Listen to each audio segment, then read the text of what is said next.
ทุกคนจิพามาเบิ้งมากอันนี้น่ะมากย่างไผ่ฮูเนี่ยนี่ว้าวพี่น้องมากย่างนี่รักบ่เจอมากย่างรักแมวมันยังบ่สุกเลยโอ้เต็มฟอเลยพี่น้องใส่ไปเบิ้งว้าวได้ค่ะโอ้เจดีโอ้มีตะวันใหญ่ๆเว้ยมักเจียงเนาะเกินเจียงจะได้ซิมมักเจียงแล้ววันนี้ซิมตัวเองจะดีเนาะมาตัดชิ้นน้ำเนาะมักเจียงให้อีกนี่สินกับพันตัดเรียบร้อยแล้วนี่โอ้เอาในลุงชิ้นงามแล้ววันนี้ผู้ใดที่ได้หับนี่ผู้ใดที่มาหับนี่มาเจียงคุยมาคุณได้ที่แถวนั้นคุณเอาคันห้อมเอาเดี๋ยวมีคันห้อมว้าวเนี่ยมักเจียงเอามันติเปื้อนทางนี้ก็คือเป็นลายแท้ตุกเป็นง่ายๆพูน่าจะท่องพูใช่อู้ดีเห็นบอกพี่น้อง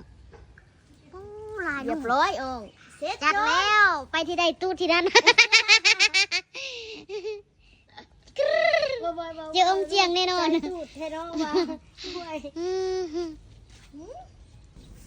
โอเคคักๆเด้อเอาอย่ามาก่อนต้องใส่หัวแต่ต้องไปทางนั้นต้องไปพูดเลยโอ้ขึ้นเอากระไดนะน้องลงเร็วอุ้ยได้บอกใครเต้มันบ่ตกอุ้ยได้แล้วบ่เอาชึ่งไว้ก็ได้เรียบร้อยตกแล้วมาแล้วอีเมกินบ่หมดหรอกวูบว้ากาแฟ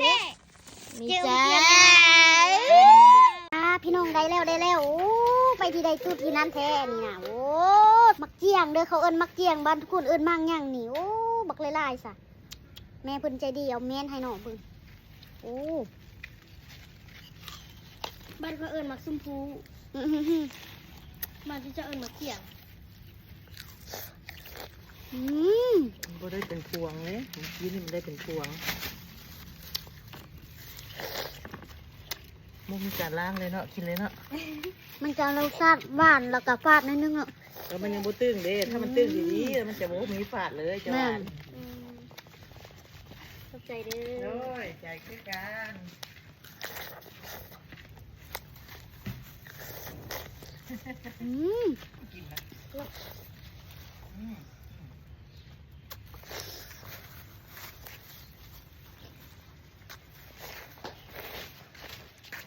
มากินข้าวอีกคนอีกแบบนึง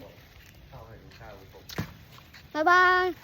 ก่อนไปก็อย่าลืมเด้อสบู่บอกต่ออุ่นนุ่นในเด้อ88รุ่นเอาเงินเอาคำ100 ล้านเด้อแล้วก็โทรศัพท์ไอโฟนรถจักรอีกใครอยากได้พิมพ์สนใจมาเลยเด้อบ๊ายบายอย่าลืมกดไลค์กดแชร์ให้เด้อ